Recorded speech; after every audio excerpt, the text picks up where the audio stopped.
If My People, Bible Reading, Part 91. Excuse me. We're in the book of Psalms.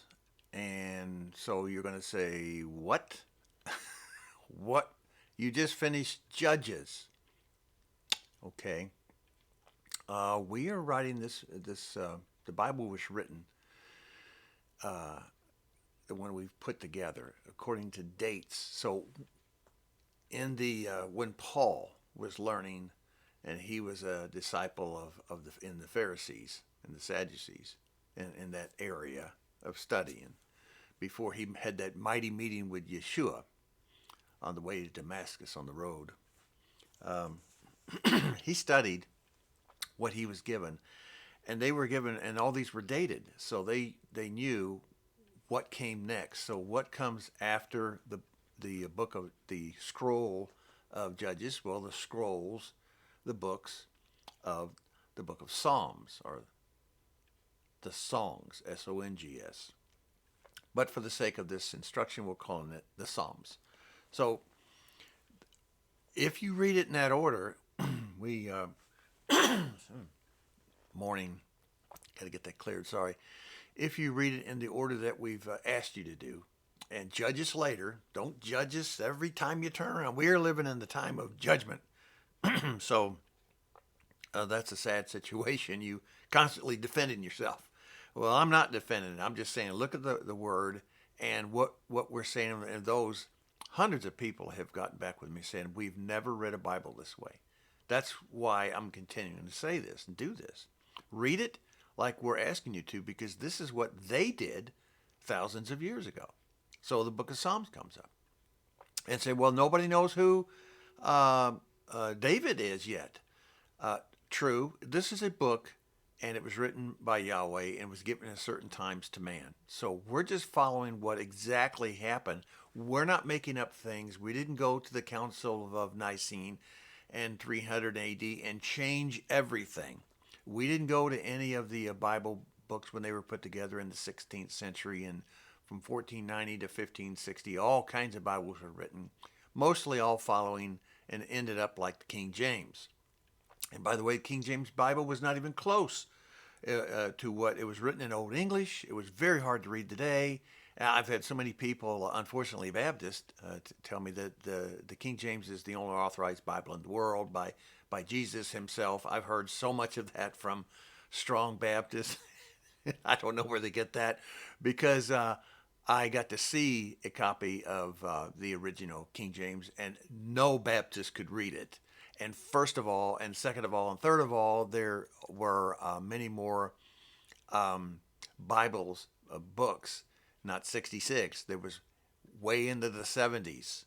And the primary reason that the King James Bible, when it was distributed, was removed to 66: money, the cost of printing, the cost of booking, the cost of binding, and plus the thickness of the Bible. The presses and the binders had a difficult time justifying and putting together Bible books to pass out to the public. So the public at large, because you got to remember that before that, only so-called people had access, like the Vulgate and the chain reference and so forth. Uh, the public at large did not have access to it. So the King James is a wonderful and a good Bible, and the New King James out is just wonderful and good, but guess what? It's out of order. So when you're reading the Psalms, you're reading the story, and here's what we're saying. Here's our comment. In the first book of the Psalms, which kind of leads up, it's in sections, the first 40 chapters. The leading thought corresponding with that of the first book of this uh, Pentateuch, so it has a theme to it. And it goes back, if you're reading it now, not having read all the other uh, books so far, that like Ruth and Esther and all that, you're thinking, well, we don't know who David is. Well, you didn't know who Job was either, did you? Until you read it the first time. It's a wonderful, uh, historical, factual, uh, Yahweh driven word that he wrote, his son wrote the Old and the New covenants. It's not two different people. And Paul is not a third party. Paul was inspired by the Ruach HaKodesh. He spent a number of years in Sinai, up on the mountain where Moses was, before he came back to Gaul and Israel and the books that you read today that came from him. So take that into mind. Just listen to what I'm saying. You've never heard it from a pulpit. You've never heard it from the organized institutional churches, and you never will. So, yeah, there's going to be extreme conflict with what I'm saying to the institutional churches. The word says, and when we'll get there in the New Covenant, it says the churches of the last era are the churches of synagogue of Satan. Now, that's not Jewish. They didn't say churches in those days. They said synagogue. So today we use the word church, institutionalized churches, the businesses of churches. Having said that, so to correct it in proper English and understanding today, it is the churches of Hasatan. So does that make you know everything, Bruce and all your friends? No. Rightfully divide the word, test everything, question everything, and let the Ruach lead you. So no, we're not telling you that everything we're saying, what I'm saying to you right now, looking right at you, is the God's honest truth. Because first of all, we don't use the word God. That's a pagan Babylonian name.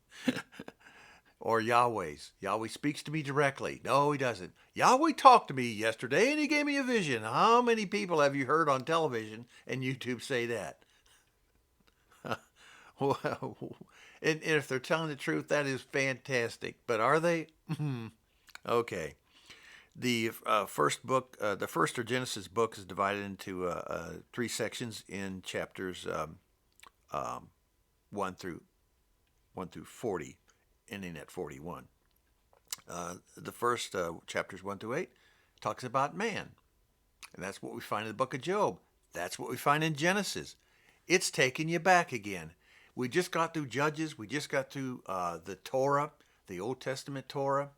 For the most part, it's all there, and it's impossible to walk Torah out to salvation. It is impossible because no one on earth save Yeshua has ever done it. And even Yeshua, did he obey all of the Torah written by the Pharisees? I mentioned Maccabees, that another book that's not in the King James Bible and so forth. Most Bibles don't have it in there, which mentions they made up a law in Maccabees, which today it's followed fully by Hebrew roots, Messianics, a lot of those, and the Orthodox Judaism, who are totally confused and lost in a number of things. Their heart, once again, is in a good place, although they argue an awful lot about an awful lot of numbness, worthless things. But it mentions in Maccabees that they made the law for Hanukkah. They made the law for Purim. And they made the law for tithes and where the money goes and so forth. It's in Maccabees. Most of it, Maccabees 1. Maccabees 2 is a historical bunch of, they even mention it. That's why it's not put in a lot of Bibles. A lot of Bibles, it just doesn't make any sense. It's kind of like a story upon a story upon a story, making it sell good so it'll be a good bookseller. That's what Maccabees 2 is. So it's a good thing it's not in the official canon. The second part, chapters 9 through 15 of Psalms, takes you to the man of the earth. Now, who's the man of the earth? The man of the earth, the one that inherits all this when it's worthless now, is the Antichrist.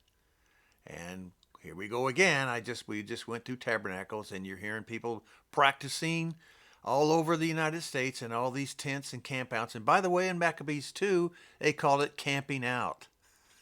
They were the first to write camping out time. And they didn't call it tabernacles. They call it the camping out time. Read Maccabees, 2nd Maccabees. It's in there. Wow, that's where you get this stuff.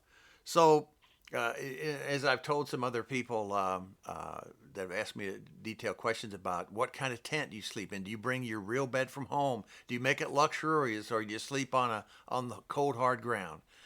First of all, if you ever went back to the Middle East and you watched them for, let's say the last 4,000, 5,000 years, the Bedouins and so forth, even today, the ones that are still there today camping out, their tents are comparable to what we call the tents of Jacob. In other words, they're a tent that you can expand and expand and expand and expand and expand. It's bigger than a 14, 15, 2,000, 2,500 square foot tent. That's bigger than most homes. And these tents are luxurious. And a lot of them have the animals inside of them, have little potty parts in there, have places for great gatherings of people. They're wonderful. And they have big toppings on them to keep them cool during the day and warm at night. That's not the camping out that you see by a number of people who think they're doing the right thing, who get together every year. You got to bless them, though. To watch these and be with these people, and I have too, is not nearly as much as my brother and others, but oh my goodness, they have a good time. And as long as they keep the drugs and alcohol out of the tent and the sexual misbehavior from their children, it's a good meeting. The third part of Psalm is Psalms chapter 16 to 41. What's that about? It now introduces the man Christ, Yeshua. It mentions Yeshua.